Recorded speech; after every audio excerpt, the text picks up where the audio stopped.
Money,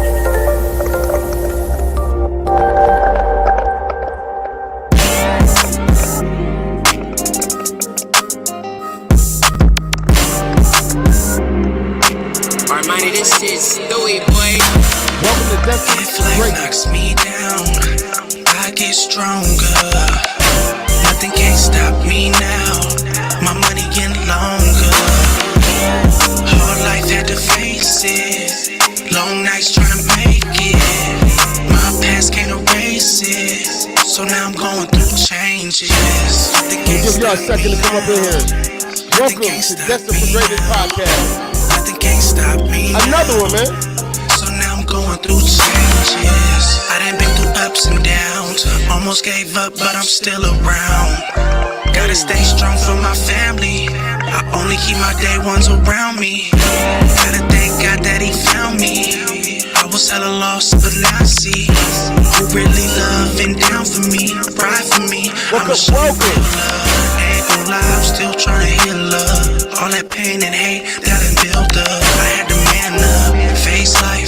I had to change up and do right. No more handouts, I'm on my own hype. Came a long way from the long nights. I done made major changes. Just a young man trying to make it. If life knocks me down, I get stronger. Nothing can't stop me. Welcome to Destined for Greatness My money Podcast. getting longer. Okay. Hard life had. All right now, y'all. I got another one for you right now. I can't lie right now, man. I'm very proud of this show right here. I have a lot of important brothers on here. Everybody has been on my show already. Everybody has been on this platform. But we all came together as one so we can talk that. So without any further ado, let me introduce the team right here. First of all, I got Mr. Jodie Clemons. I got Coach Jaleel Canty, Coach D. Jones, Coach Lavelle Walker, Coach Treyshaun Adams, and my boy Estes is in the building, holding it down, putting it all together with me, man. We all together. So without further ado, I'd like to start off with Coach Jodie.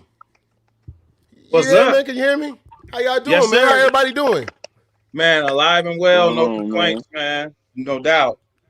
Oh, man, that's what's up, man. Thank y'all. Thank y'all all for coming on this platform, man, so we can make this happen. Because that's what we're going to do. We're going to make this thing happen.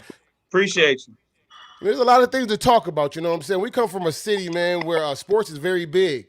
But right now, our sports is kind of taking a hit, not only through COVID, but through support as well, man. So who would like to usher that off? KS's, man. I would like for you to start that off and talk about a little bit about when you came back to Lansing, how did you view when you went back to the Everett Sexton game, and how did that feel to you when you seen that? It was like a Great Depression, man.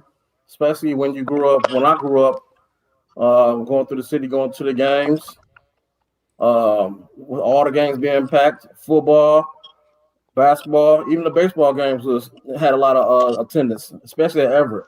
Now going back, 13 people in the stands. It was looking like an NBA. It's looking like an NBA COVID game, man. Facts. Hey, man, so speaking about that, let's talk about a little bit. We had a season just passed. We got two coaches here, two basketball coaches. We have Coach D. Jones, and we also have Coach Trey Adams, man. You guys actually had a fight to play. So, Coach Trey, let's talk about the fight before you guys got to play, man. And do you think that hindered your season at all? Shoot, I wouldn't even call it a fight. They just shut us down. But it definitely hindered. We had a good thing going. We couldn't even get into every gym. We had started working out outside, and then we was renting the gym about 3-4 times a week up until the official day of tryouts, and then in November, and they shut us down from then. I want to say end of January to end of February or early February. So the momentum that we had going, me losing, not being able to get in contact with guys or be in contact with guys for 2 months, that hurt, especially, with city kids and things of that nature. So it definitely hindered. And then we just kind of throw into the season. So you're trying to, coach and just throw things in as the season goes. And, something that's shut down to or shortened up to 6 weeks, that's supposed to be 3-4 months. That's a lot to deal with. Yeah, man. So how you feel about that, Coach D? Man, kind of similar to what Trey said, man. It was tough, man. I ain't gonna lie, man. I know a lot of people in schools are going through some of the same things. With us, we wouldn't able to get in the gym as well, pretty much for like the whole year.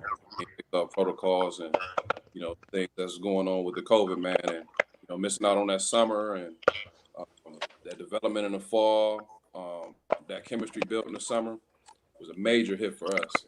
We're a school that we don't just flood out talent like that. Just you can just put together and be like, go hoop. Like it's a development thing that has to happen for us. Like guys got to get better. Guys got to get used to each other. I always lose 5-6 guys a year, so I have a completely different team. So that was key, losing that summer. So it was tough, man, and going through with all the protocols and whatnot. Like you said, it was just thrown together.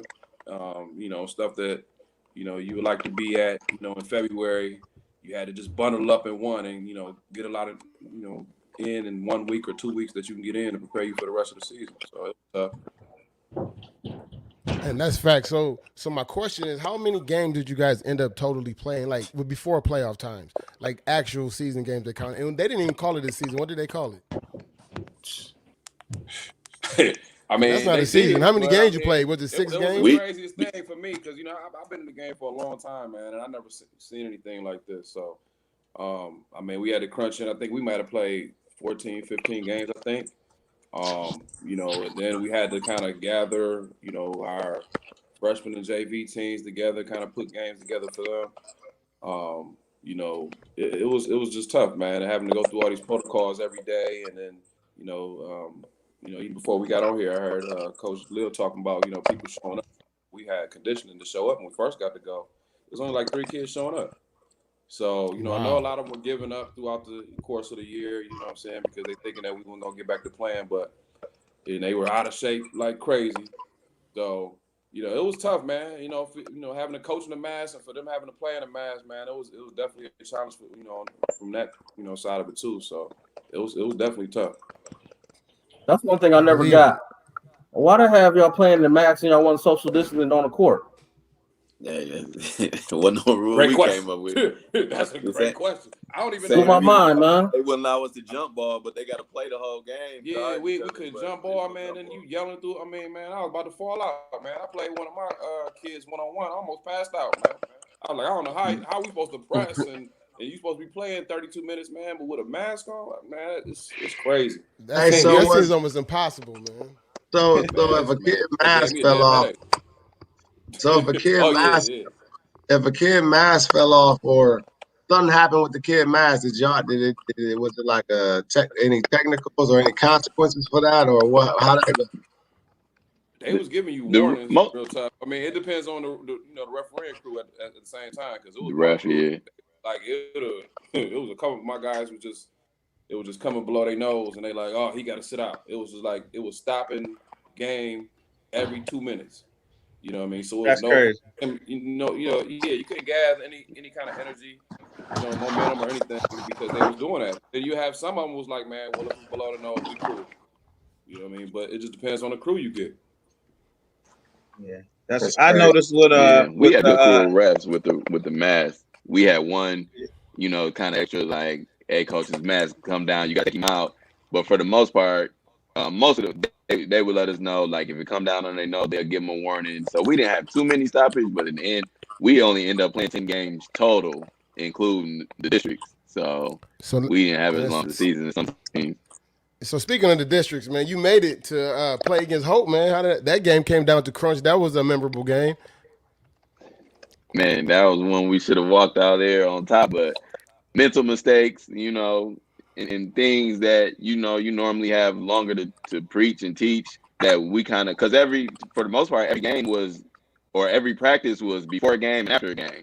So, like, you're not trying to go through too much and you don't want to get nobody hurt because you play on Tuesday, you practice on Wednesday, you play on Thursday, but then when you practice on Friday, you got a game on Saturday. So, and then we got a 2-week shutdown in the middle of a 6-week season. So on top of the 2 months we had dealt with, we played 2 or 3 games and we got shut down again to come back to one practice to play again. So it's like you get the coaching through the group chat and them boys ain't that as engaged through the group chat. We can't get in the court every day. So that's how I kind of keep the attention. You know that. So luckily, you know, we was able to win a couple at the end and make that little run at the end of the season to get to the district championship and lost by a shot at the end of the game in overtime. Not to mention though, AC Carter. I know that was your rival in that game. That's still my homie's son. Those who shot him out, they was balling over there too. You know, I got to give love. But go ahead. Yo, not to mention though, they didn't have a football season, so some of these dudes I'm gonna get to that next. They did nothing athletically that entire time. Yeah, their whole schedule was thrown off. Yeah, and it showed. Yeah. And then, like Coach. So, what advice can the basketball coaches give to the football coaches coming into this season, being that hopefully that we have a season? Did y'all have to deal with the mask while y'all was practicing? Did they have to wear masks? No, that was outside, so I don't think y'all would have. It's just the mask, the conditioning, which I know y'all seen in the summer anyway. Yeah, I mean, and that's a different shape, man. I mean, the only thing you can do is stay prepared, which I know all these coaches on here doing that, man. But, you know, the thing about it, as coaches, we are. But the kids, you know what I'm saying? That's the thing. You know what I'm saying? When you having all that free time, I mean, what are you getting into? We can't be around them 24 hours. So, you know, how are they doing to stay mentally prepared, physically prepared, and all that stuff? And having to crunch in, you know, like Coach said, man, a 2-3 months worth of work in a couple weeks. I mean, that's tough. I mean, figuring out what's more important.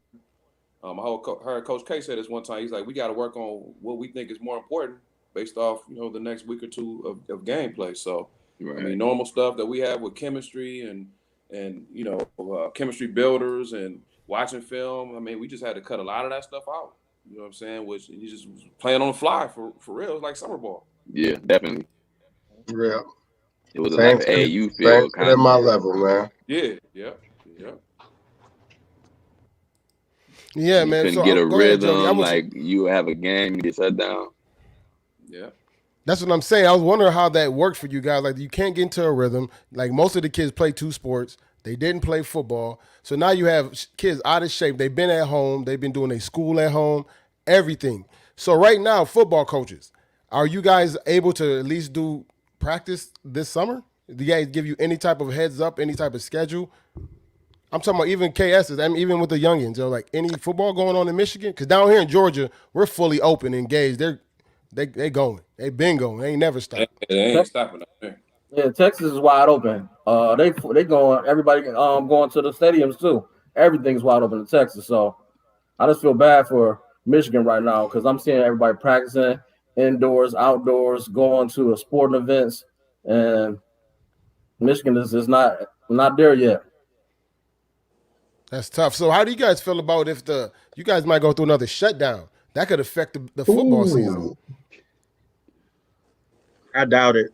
Looking that way. You don't think it's gonna happen? Nah, I don't think so. I mean, at this point, it's like, okay, we've been shut down, open, partially. You know what I mean? And at this point, people are just really not feeling it. So, you know, it's just like, hey, we're gonna take that risk, and the governor kind of feels like I shut things down. Y'all tried to kidnap me, and you know, so we just gonna let it rock. You know what I mean? So it is what it is at this point. It's unfortunate what we got going on because it's really not only messing up sports, it's messing up events, it's messing up things that, you know, we have planned, camps for kids, or just, you know, I'm on the horn with, you know, some of my guys I do camps with, like, hey, are we gonna attempt to do it or what we gonna do?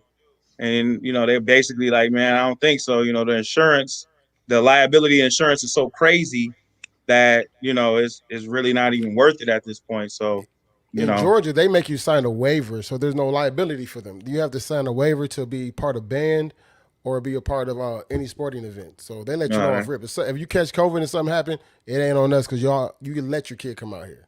Yeah, and that's kind of what I'm figuring like here because obviously you don't know how you're going to get it. So, yeah, okay, obviously you could probably get it at the camp, but at the same time, you could get it from touching the doorknob. You know what I mean? And just not properly washing your hands. So it's just like, how can you really, you know, hit them with the insurance thing where you really don't know where you're going to get it from, you know? They'll open back up once the bailouts end. and the economy started to be affected. Right now, the economy is halfway decent because we got a lot of kickbacks from the federal government that can keep these states, running while everybody's not playing sports, not going to games. But once that funding runs out, then you'll see people pulling some moves to open the states back up in a major way. Right. Man, they're taking a big hit in sports, man. A big hit right now. Mm-hmm. Yeah, most definitely. And it's, really putting a damper on the kids and, mentally and, future wise, they don't know. They're, not getting proper looks. Back in our day, it was the games. You showed and you bought out during the game. You had an opportunity to possibly, get a look or get a scholarship. But now it's a different era where everything is exposure camps. That these kids are doing, or 7-on-7s, things like that to get them highlighted. In the off season, which we never had that opportunity in our era. But this next generation, they do. There's so many different camps and avenues and clinics. I said, wow, you guys are you have all these things, and you're not even taking full advantage of it when you do have it. It's crazy. You lost Canty? Yeah, he's coming back. He's gonna come back. He's trying to come back. Definitely has affected the high school dudes. For me, for instance, there's some guys in the Lansing area I'm evaluating. I need to see these dudes play. I don't care what the film look like. I need to see these dudes play or get these dudes to camps. And we couldn't even do that last year. So it was a few cats that missed out on a lot of opportunities, not just opportunities at Davenport, but opportunities at a lot of different colleges. That's what I was going to ask you, from being that the next tier was dealing with the college coaches and their scouting. Now, before when we talked, we were at the kind of the beginning process of it all, right? We didn't know how it was going to pan out. So now we're deeper into the game. We like 5 months deep since I done talked to you about it. How is the recruiting process for a college coach, and you didn't have a chance to have a 2020 season?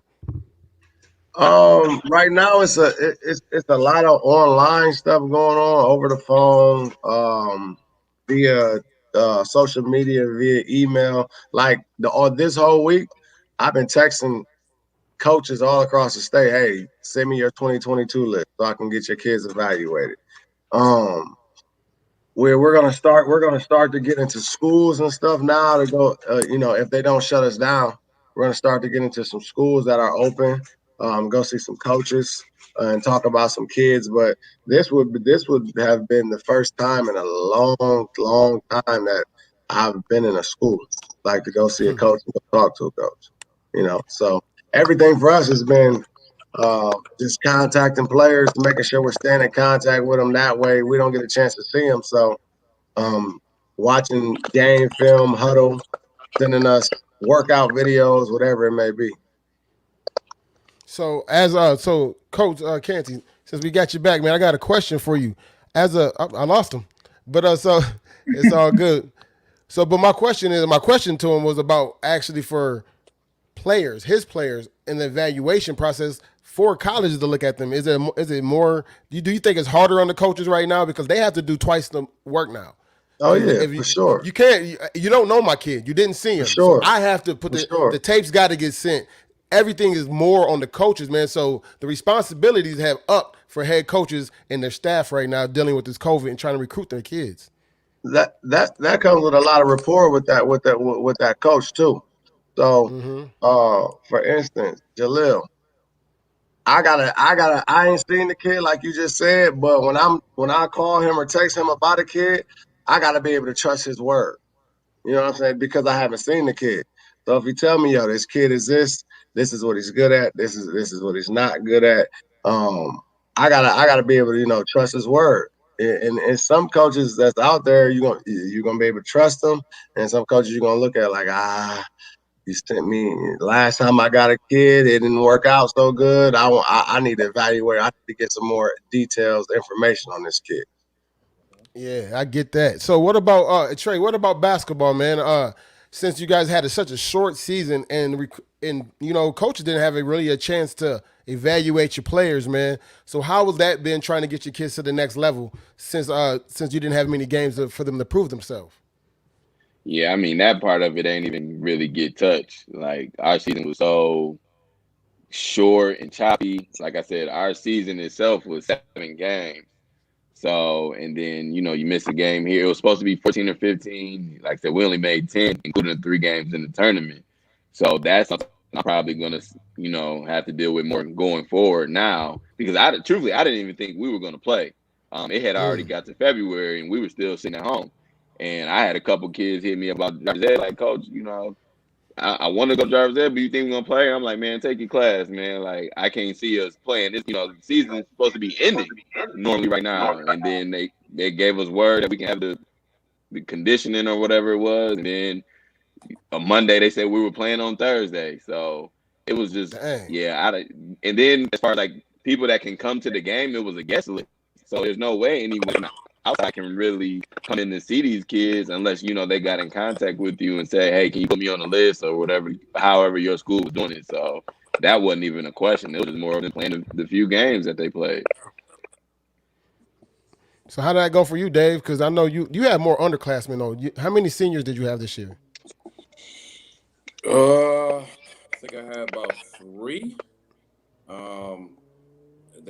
And then 1 probably could play at the next level. But with all the transfer portals and with the academics issues that we had, I normally would get probably about 20 college coaches, giving me information about unsigned seniors or they want to have a evaluation of them, but I probably got about 5 this year. And I gave 1 to, some information to one of my seniors because it's probably one that he could play on the next level. But for the rest of them, I mean, I don't even know how it's going to go. I mean, even with summer ball, like right now, I've had about 20 invites to come play summer ball. I only got 2 so far. As far as, college coaches sending, from Saginaw Valley or wherever the case may be, to come play, summer ball up there. Just get a evaluation of my kids from there too, but that hasn't really been going on. I think all the uncertainty is is really changing a lot of things as far as recruiting. But it's tough, because you can't really get any game film. I don't even think I did huddle this year. I mean, normally I do that, but it was just so much. Like Trey said, we found out on Monday and like, yo, come play Wednesday, like.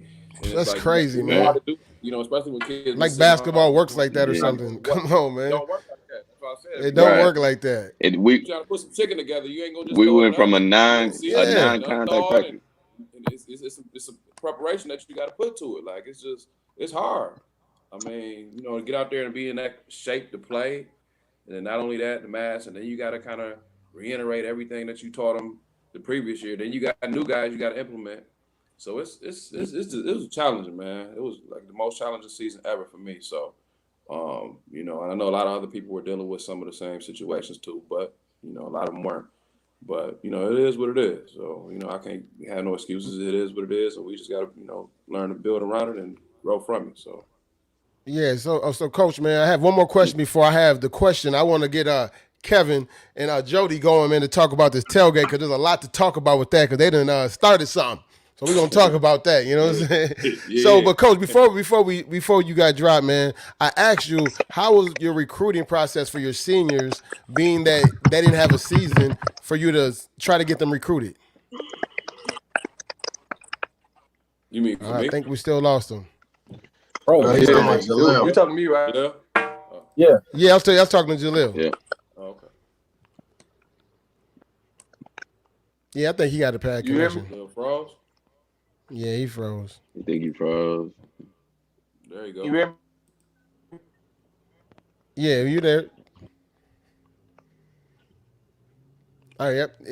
I'm not sure what's going on with his connection, but it's all good, man. So, like I said, we talk about this Everett versus Sexton alumni game. Kevin Estes hits me up talking about Woods, man. It was all a vision. This man had it in his mind. He was telling me something, and then all of a sudden I'm on my show one day. And then somebody said, Jodie said, Kevin stole my idea. That's what I'm about to say. Was that Kevin's vision? I said, what? Man. No, we got to talk about this now, man. Let's talk about it. You know what I'm saying? Let's talk. Go ahead, Kev. Go ahead, Kev. Let's talk about it. Jodie did indeed have a good idea, and he did it for Sexton. That is true. Yeah, very true. But I think all over the country, especially here in Texas, they tailgate every Friday night. So when I moved to Texas, I saw how good it was for not only the local economy, but for the student body as well. And knowing where I come from, Everett, football, when I was there was trash.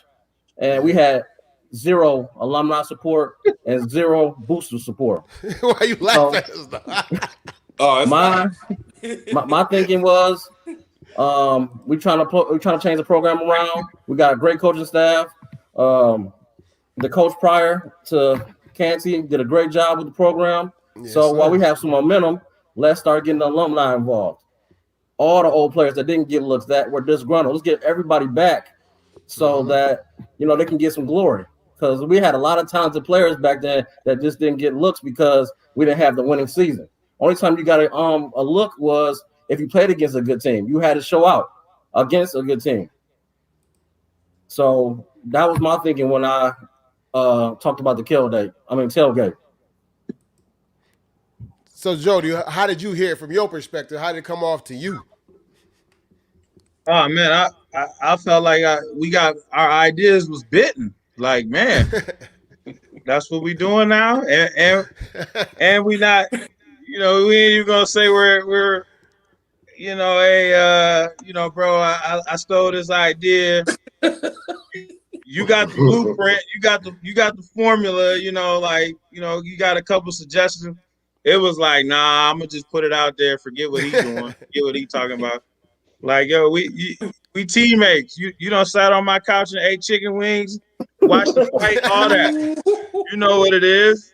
You my brother. When we are friends all the time. When it comes to anything Everett and Sexton, I don't want nothing to do with you.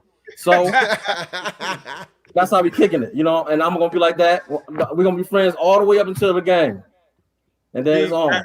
That's that losing mentality, you know what I mean? Because we didn't feel that way. You know what I'm saying? Just because I felt like we was gonna win anyway. So it's like, man, you might as well be cool, cordial with the brothers in football because I mean, let's just keep it real. Y'all wasn't gonna beat us.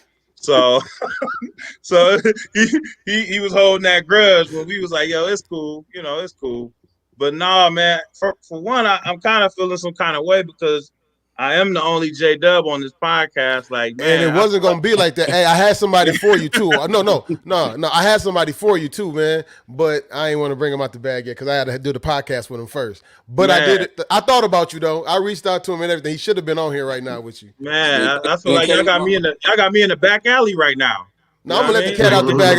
I was about to bring your boy Richard Carter on here. You know what I'm saying? I had already talked to him. He said he was with it and everything. You know what I'm saying? Yeah. And then where my backcourt mate Kevin at, man? He had an issue, man. Who? K. Lee. Oh yeah, he said he had an issue with his connection. Okay. But no, man, they laughing.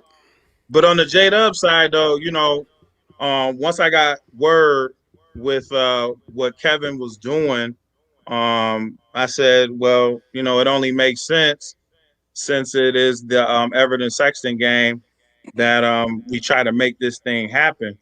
And so originally the game was supposed to be at Everett, but because of schedule conflicting, we would have lost a home game at Sexton, which would have put us at, I believe, 3 home games for this upcoming season.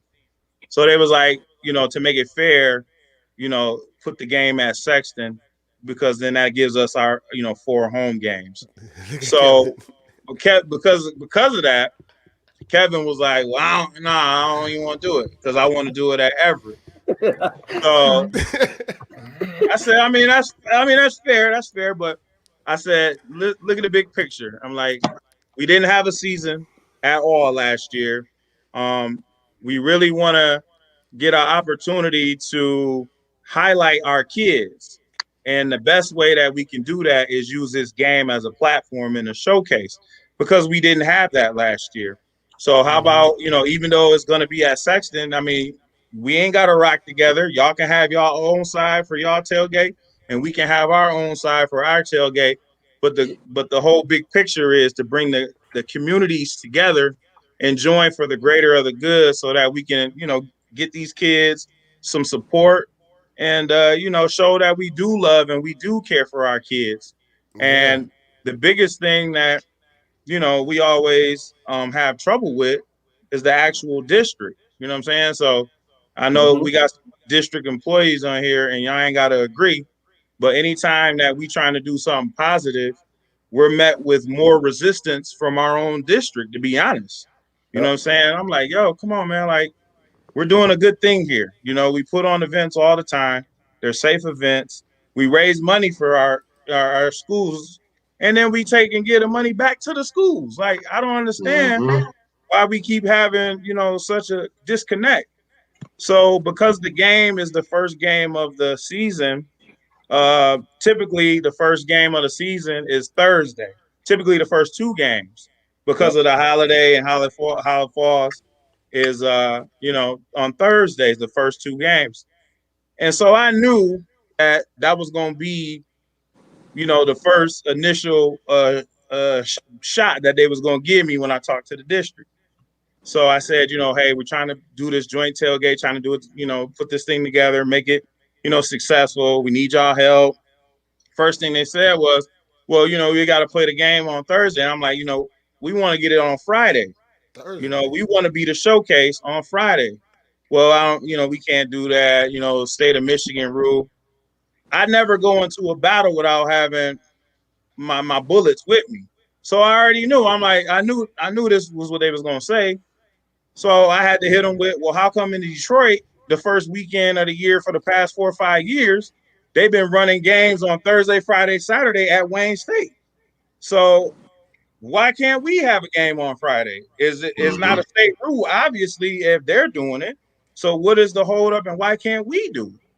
And so, like I said, we just be met with all types of resistance when we're trying to do a positive thing to actually bring some type of acknowledgement to our district, because we're out of everybody in the area, we're the ones who are least respected. You know what I mean?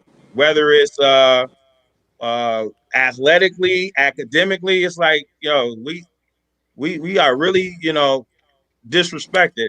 And I feel some kind of way being a product of Lansing, that, people look at us like that, or they blast us, what I mean, all over social media about how our academics is, how our athletics is. It was a time period where, and I don't want to take up everybody's time talking, but it was a time period that, where we were the big dogs, you know what I mean? And everybody was chasing after us at once upon a time.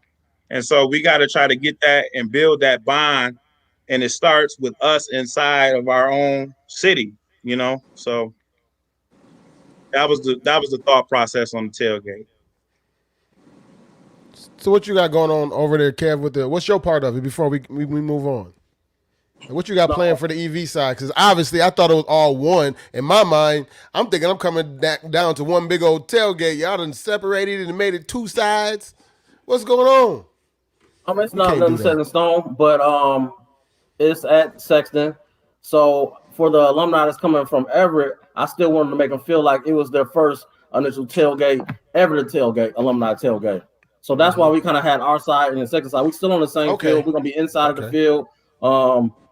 Obviously, Sexton's gonna be on the home side, and we're gonna be on the away side. We're gonna have our own interest going in to the actual stadium. So I just want them to feel like it was a home environment outside of home. So that's why it's not separate. You still can go on the other side, walk around, do your thing, kick with everybody, but we're gonna have our own stuff set up for Everett, and Sexton gonna have this side.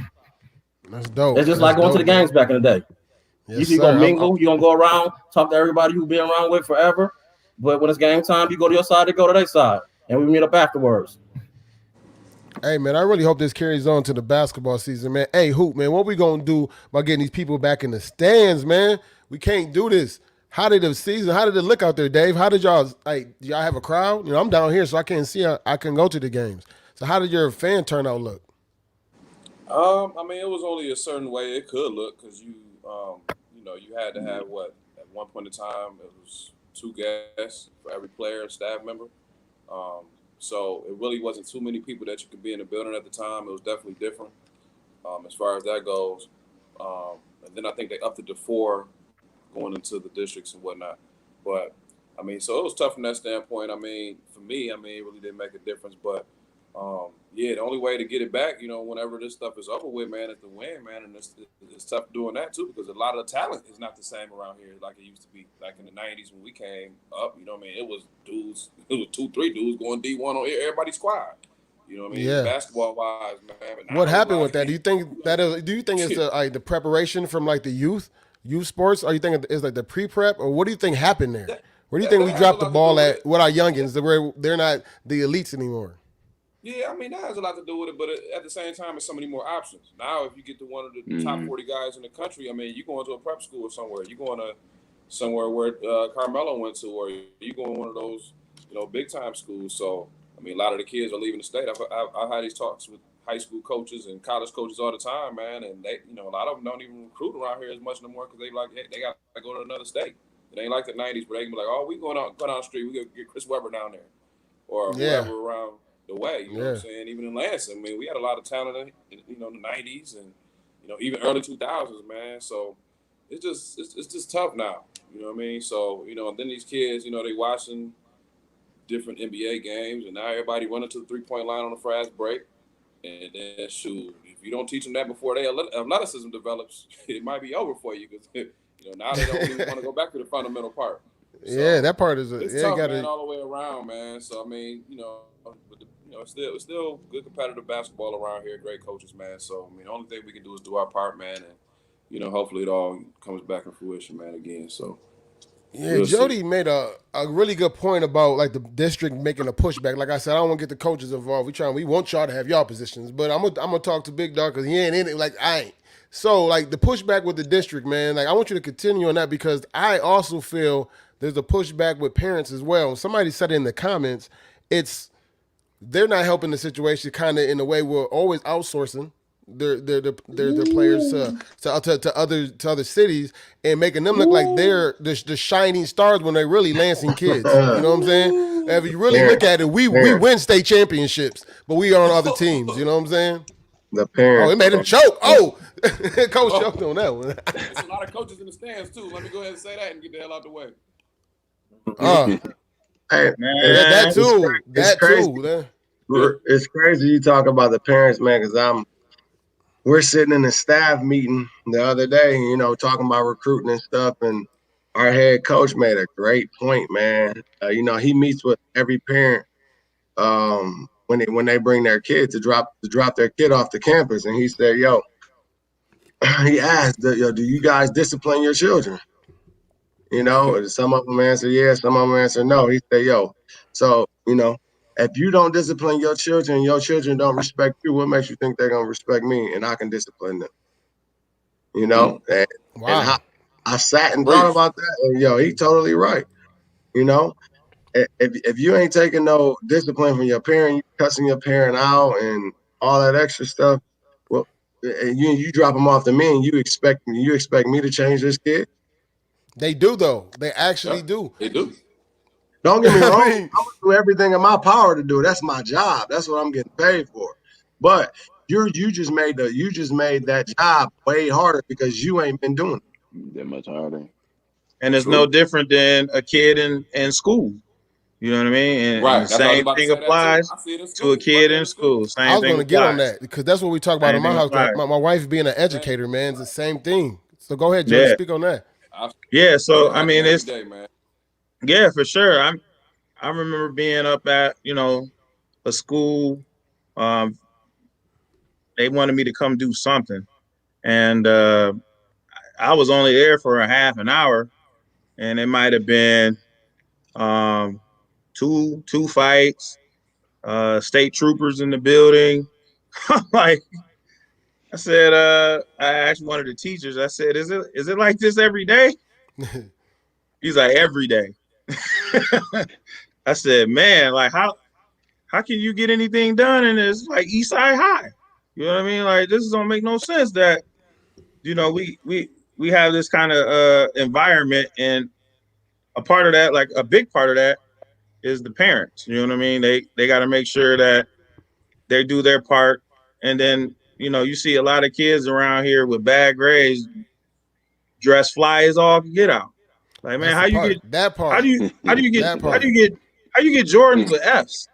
Like, I don't understand that. Like, how do you get Right. a place? How, How you how, get a how place? how you get to come to tryouts with us?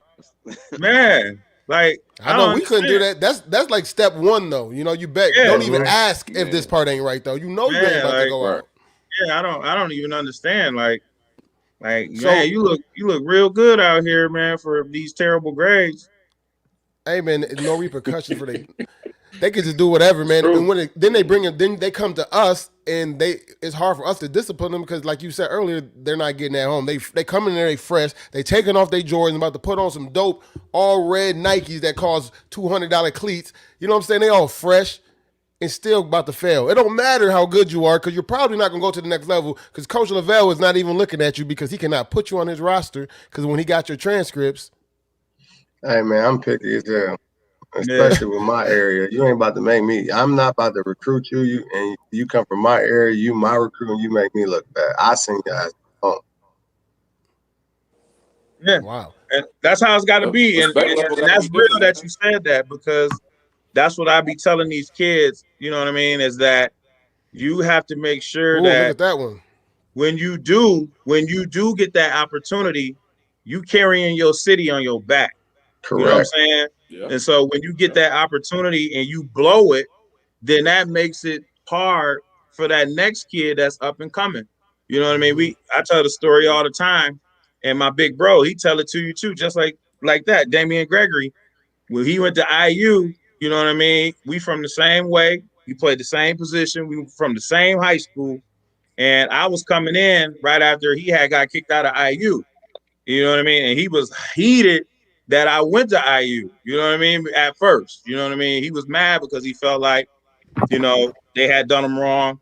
And so he was pissed. You know what I mean? Like, man, you ain't going there, bro. You don't need to go there. And so I ended up going anyway because I felt like it was the best place for me to go. And then years later, he was like, man, I'm so glad that I didn't mess it up for you because of my actions. You know what I mean? He said, he was like, that was one of the proudest moments of my life to see you go down there and be successful. And so, I tell kids that all the time. When you get that opportunity, no matter what school you go to, you're going to be a reflection of your city. So if you down there not taking care of your schoolwork, getting into stuff you ain't supposed to get into, it's going to reflect on the next kid that come from Lansing. They're going to be like, man, Yeah. I don't know if I'm going to take a chance on this kid or not.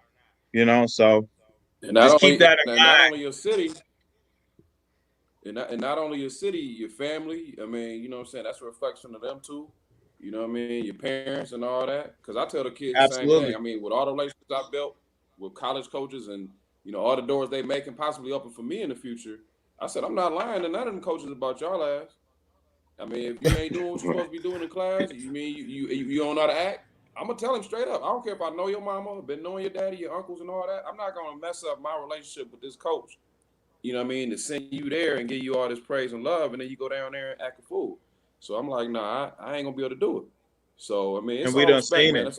That's definitely a different thing that's going on with these kids nowadays. I mean, at least we would do Yeah. all our stuff on the side then, but we have respect for adults, coaches, and you know what I mean, and people of age. Like So Coach said, like they said, they don't even respect themselves, man. Like he said, the kids' right. profile got them smoking weed all up in their profile pictures. So like you don't even respect your parents from there. For one, you telling all your private business to your parents. You're telling it to your coaches. You're telling it to anybody that's trying to recruit you. So the respect levels for self are not there. So for them, before they can respect us as coaches, they got to respect themselves and understand it's a privilege to what you got. This is called higher education, higher learning. It's not just a football team. It's not just a basketball team. You are also there to get an education, and that's the part they just left totally out. So my question is for Kevin Estes, coach. You deal with them on a youth level, right? Yep. So you're in Texas, man, where football is major. Like I'm in Georgia, like they take it dead serious down there. So how are the parents, being that you're from Lansing, how parents integrate with their kids and deal with them in their sports? How does it differ from Texas parents dealing with their sports, putting their kids in camps and just different things and opportunities that the city has for their children? Um, in the inner city in Dallas ISD in the school district, it's just like Lansing. Your parents, some of the parents or moms and dads bring them to the practices just for a babysitter. Don't have they have inadequate equipment. It's all the same struggles. They're not listening. They want you to be the disciplinarian. Um, but in the suburbs, everything is tight. You know, you Yeah, got kids, you got 80 kids on some of those youth you programs. do. I mean, Friday nights at a high school, you got 60,000 people at a high school game. You know, What? it's just a different mentality. And it all starts with your school district. If I see in here, if you have the name, you got the connections, you can get anything you want. And that's the one thing that's missing with the Lansing School District. We can get anything we want if we had the name behind us or we had some political connection. It's all political. Look at the coaching staff and look how people get hired here in the Lansing School District. You know who we wanted at certain schools, and should they be there? Heck yeah, are they? Nope. It's political, man. Yeah, It's been going on man. for a long time like that, and It's it's never definitely been brought to the political. forefront. You got the same old people up there making decisions from the 70s and 80s that are here in the 2000s doing the same thing. So it needs a big revamp. The whole district does. That's my opinion. Mm-hmm. What's your thoughts on that, Jody? Yeah, listen, I agree. You know what I mean? And everything starts from the top down. Like, no matter what the organization or corporation is, I believe we just hired a new superintendent, and he's from New York, coming from New York, and so it's like, I mean, what do you know about Lansing? You know what I mean? I, I'm sure he probably is a great candidate, but what do you know about Lansing? Yeah, we You got one of know, them cities. You got to kind of be there to know exactly yeah, how to fit. You can't yeah, fix the problem from the outside looking in. On paper, this ain't an on paper yeah. thing. This is I something mean, that you got to know the community and understand that the community. Okay, speaking of that, do you think that the community will ever come together financially? Because I'm in the community in Buford. I don't know, in football, Buford's really big across the nation. You know what I'm saying? We have everybody knows Buford football because they're like ranked. But I see the families and the parents actually pay their taxes. They pay more taxes intentionally, so the sport programs actually thrive more.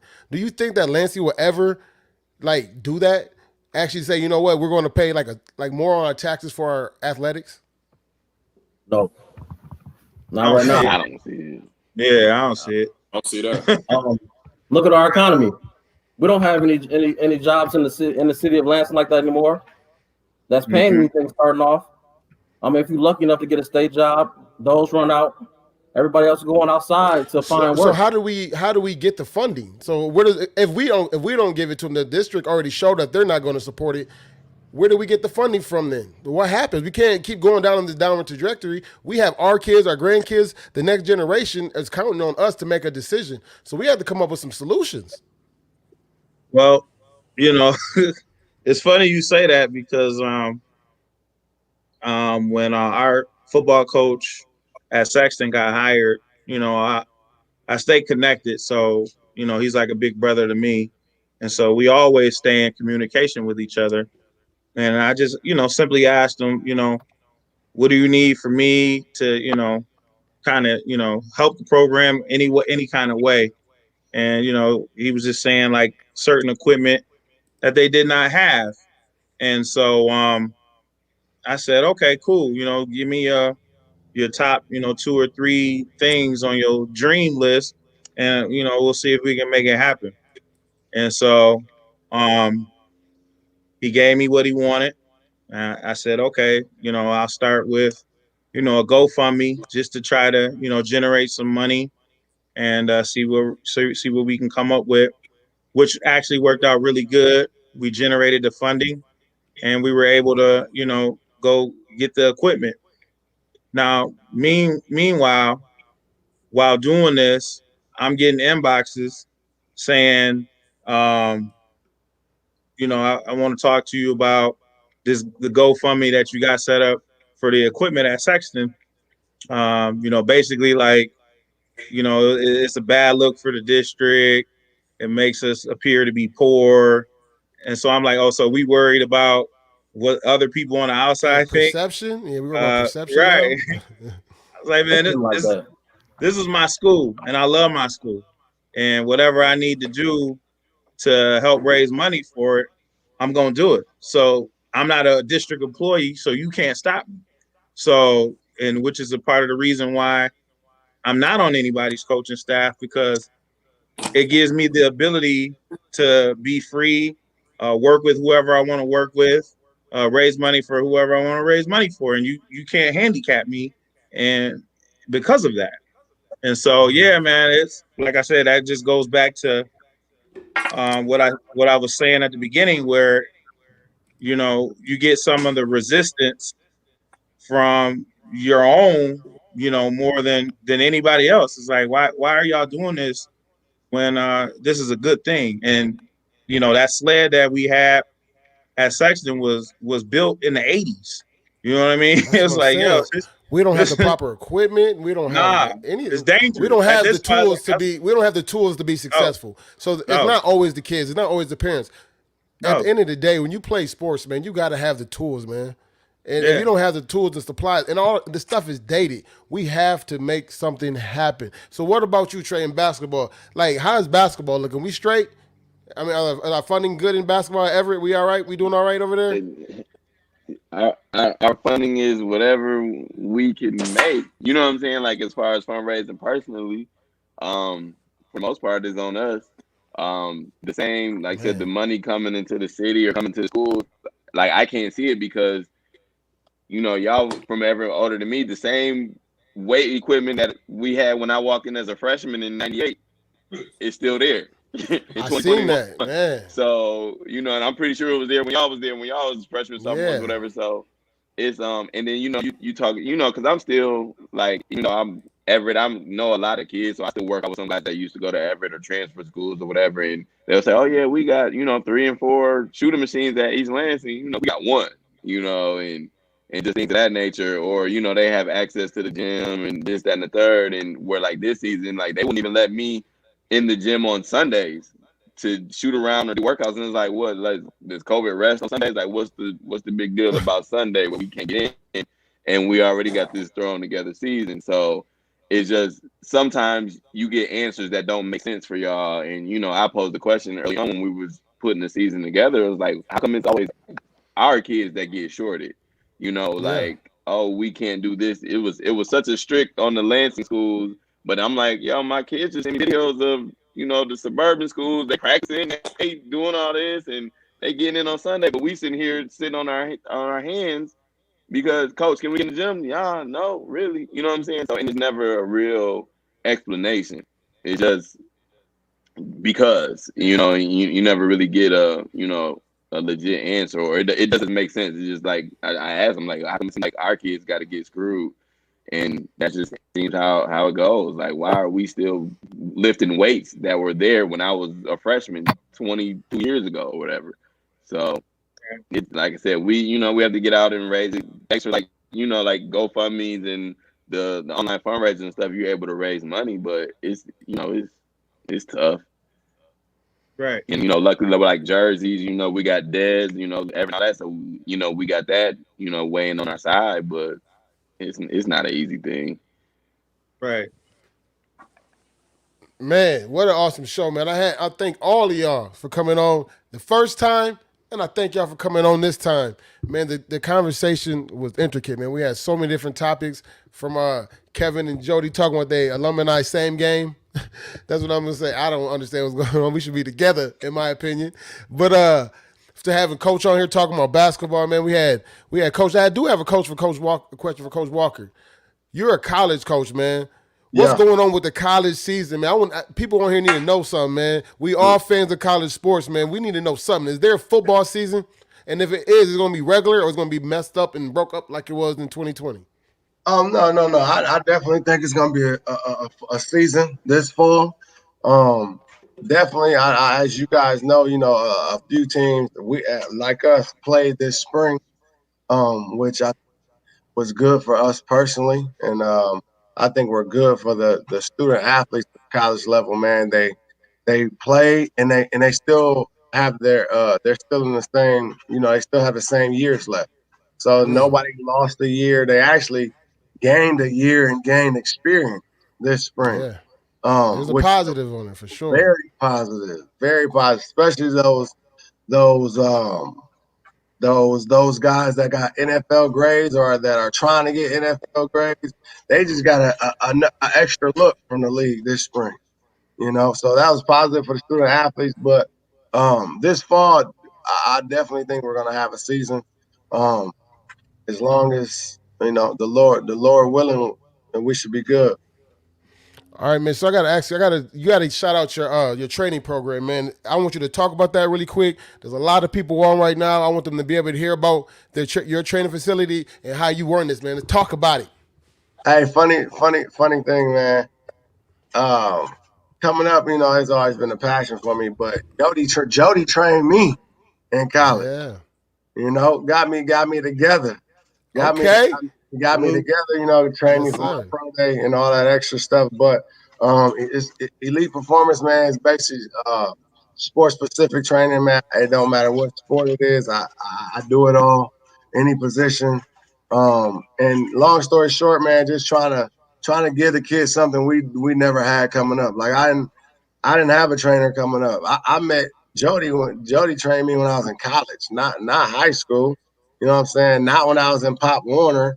I had, I was lucky to have great mentors and great people around me at a young age coming up with the Southside Panthers and Lansing Everett that instill some positive, great things in me. But I'm just trying to give these kids something they I didn't have and something I think that will benefit them for the future and help them reach goals that they may not even know that they can get to. You know, don't get me wrong, it's sports training, but at the sessions or wherever we may be, we kick it before the session, kick it after the session, and we talk about life too. You know what I'm saying? So Yeah. it's not just for me personally, it's not just all about sports. I'm gonna train you. We're gonna get you together on and off the field, on the court, whatever it may be. But I also gotta talk to you about some life things too. While we're there and while I got you in my presence. Man, that's dope, man. So Jodie, man, talk about your training, man. Um, me, I tell people all the time, it's like, I'll put it out there. I don't heavily advertise it because, like I said, it's not my livelihood. It's not what I do for a living. So, if you want to take advantage, I will definitely work with you and get you, where you need to be. As far as like my lineman, that's really what I'm really focused on right now is helping the lineman because there's not many people around that is available to help, linemen that actually know the game. And so, it's frustrating. When I was a high school coach, it was very frustrating for me when I would get a kid on varsity and, he wouldn't even know how to get in a 3-point stance. I said, man, what was you doing this whole time as a lineman? Like, what were you doing? You know what I mean? Like, I don't get that. So, I just started to focus on, just trying to help the linemen develop. There's so many people around that do all types of skill uh, training. I mean, some really, really good people around here. And I try to, direct them to them. Like, I can't tell you how many people I'm like, hey, go to Lavelle, go to Lavelle. He'll get you together. Me, I'm just at a different place in life. I'm trying to step back a little bit more. And like I said, just focus and lock in on those linemen and try to get them right. And like Lavelle said, prepare them for whatever, and not just football, sports. Just talk to them about just school, food, dinner, anything. Like we go all the way across the board just because you want people to be well-rounded individuals when you're working with them. And so it's more important to focus on that because I remember when I was in college, I had some coaches that when I went in their office, all they wanted to talk about was football. And those were the coaches that I couldn't stand, because here I am 5 or 6 hours away from home and never been away from home. And the only thing we got to talk about is football. Like, yo, I'm a person. I'm away from home. I'm away from my family. I'm away from my friends. I don't know anybody here. And all you talking about is, hey, we got to get you in the weight room, get bigger, get stronger, things like that. It's like, nah, talk to me like a person, how am I doing mentally? How's school going? Those are the things that you remember and love about coaches that teach you life lessons. And, like my high school basketball coach, Mike Major, I didn't love him for the X's and O's, because I was a big, and our offense was for Lavelle and Charles and the guards. It wasn't for the bigs.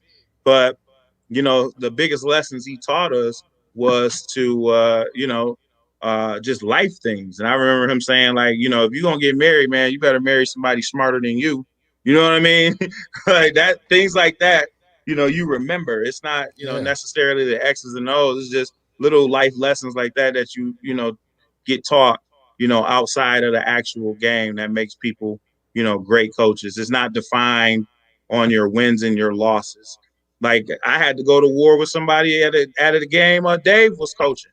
You know what I mean? Because I tell people, I'm not going to let anybody disrespect who I feel is a good coach, period. If I hear it, I'm going to say something. You know what I'm saying? Just because you might be disgruntled because they didn't win the game. Well, hey, why did they lose the game?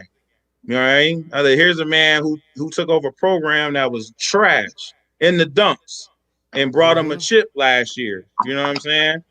He brought him a chip last year, and then the very next year he loses, talent off that team and goes, and loses players off of that team, and now he's the worst coach in North America. You know what I mean? It's like, yo, it don't work like that, man. Like, there's a reason why, that team was talented. They were a group that would work together for a long period of time. And so people don't understand that. They don't see it. They just like, oh, man, it's not like, nah, man. Anybody that I see that's actually putting in work to be a great coach, going to clinics, sharpening their tools, taking his staff along with them. Like, I got the utmost respect for coaches like that. You know what I mean? But don't get me wrong. There's coaches around here that don't do nothing. You know what I mean? But the ones that are good, I'm gonna go to war and bat for them all day, every day. So that's kind of why I don't think I'll never want to coach again. I get more joy out of saving some kids' lives that may come from poor circumstances and seeing them win. That's better than any player seeing them score 10 touchdowns, let alone that's great. But I want to be on more of the personal side, because that's another thing in Lansing that's bad too. They're in some bad situations, home situations. And a lot of times they don't want to talk to their parents about it, or they can't talk to their parents about it. I want to be somebody that they can call them and talk to. I get more joy out of doing that than being on the sideline coaching. I love football. I love going to games, but I love the kids in the community a little bit more from a personal level.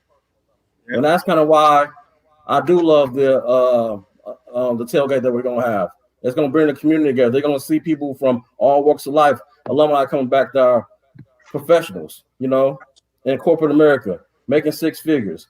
That's good stuff for the community to see, for the younger generation, and knowing that somebody who was in your shoes not too long ago that's doing well in life.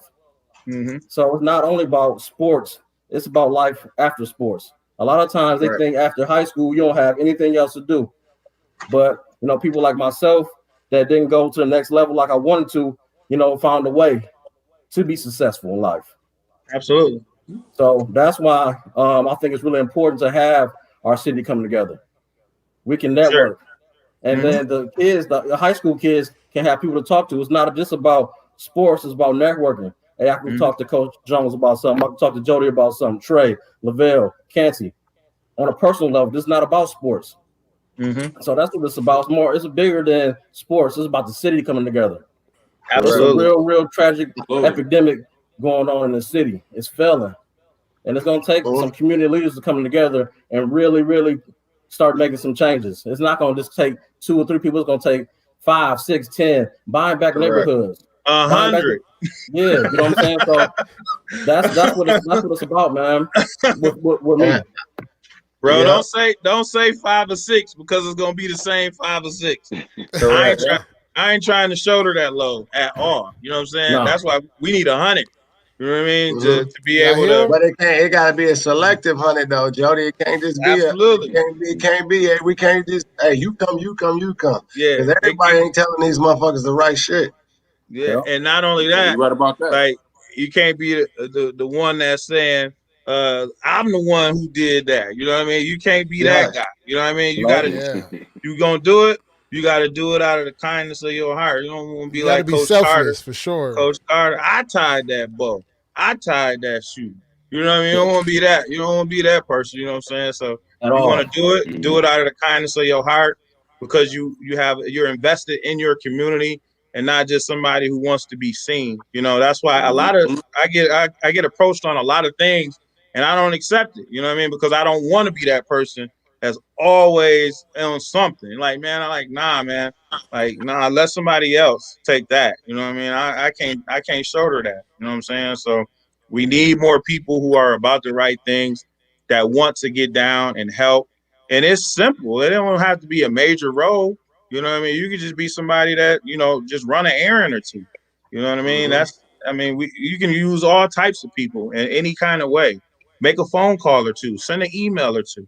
Go talk to somebody. I mean, just little things like that matter. It really does when you're doing an event or anything of that matter. Man, well said. What great show. Man, I love all y'all for coming on, man. I appreciate you all. Like, I'm going to say something positive. This is really positive for the youth to see. Coaches, like for one, we got rival coaches on the show. You know, we got Eastern's head coach and Everett's head coach, but we're talking about the youth. We're talking about the community. We're talking about being together. So when they get older, they're gonna remember seeing that their coaches did communicate with the coaches on the other side to make their community better, man. And I salute you guys for always being stand-up dudes, man. I salute you, Kevin Estes, for having that premonition to saying EV needs a little bit of what Sexton got going over there, man. I appreciate that. Putting together people. I've gotten calls from people asking about your tailgate. So you're doing a good deed. Jodie, man, you consistently stay on doing the groundwork, man. Everybody salute your hats to you, man, because you consistently been doing it. And them donuts, man, I got something special for you, man. I'm looking for the biggest one they can make so I can go ahead and cop that for you, man. You know what I'm saying? I gotta get that big donut for my boy. I seen somebody I think they could maybe beat you, man. I don't know. We're gonna have to see. I don't know, man. I got it down to a science. I don't know, man. It's real. It's a real lifestyle. Yeah, I want to tell Trey, man, you coaching over at EV, man, my alma mater, man. Keep doing your thing, man. Look, y'all was almost there at the districts, man, on a terrible season. That means you on the brink of greatness, man. The next season, y'all going to go further. I'm saluting you, man, for keep doing what you're doing. Good luck next season, man. And Coach Walker, man, what you doing with these youth, training them, mentoring them, and you're recruiting them to get them in higher education. Come on, man. Salute to you too, my brother. And once again, this is Destined for Greatness, man. I love all y'all, man, and thank everybody for tuning in, man. And you know how I say all the time, man, I got to play some music before I ride out. You know what I'm saying? I got to jam out. Everybody check out my man, Kelvin. Kelvin, man, this is an artist that I work with. It's our sobriety. He's a sober brother, just like me. Doing more positive things for the community, just like y'all, man. Just in a different fashion. I'm trying to keep the kids away from them drugs, man. I'm trying to keep them away from that alcohol. Nah, man. KP was on here though. He was on here watching though. If he did a song, I'd go crazy. But yeah, let me get this going though, bro. So thank all y'all for coming on, man. We about to jam out. All right. Armani, this shit's Louis, boy. If life knocks me down, I get stronger. Nothing can stop me now. My money getting longer. Hard life had to face it. Long nights trying to make it. My past can't erase it. So now I'm going through changes. Nothing can stop me now. Nothing can stop me now. Hey, make sure y'all tune in Tuesday. Stop me now. I got a special show, man. I'm going through changes. I done been through ups and downs. Almost gave up, but I'm still around. Got Gotta stay strong for my family. I only keep my day ones around me. Gotta thank God. Thank y'all for tuning in, man. What a wonderful show, man. Who really love and down for me, ride for me. I'ma show you real love. Ain't gon' lie, I'm still trying to heal love. Tuesday, Ward Skill, Macabre, Niles, KC Hood Illustrated. Come on, man. I'm on my own hype. Came a long way from the all on one show. I done made major changes. Just a young man trying to make it. If life knocks me down, I get stronger. Nothing can stop me now. My money getting longer. Hard life had to face it. Long nights trying to make it. My past can't erase it. So now I'm going through change.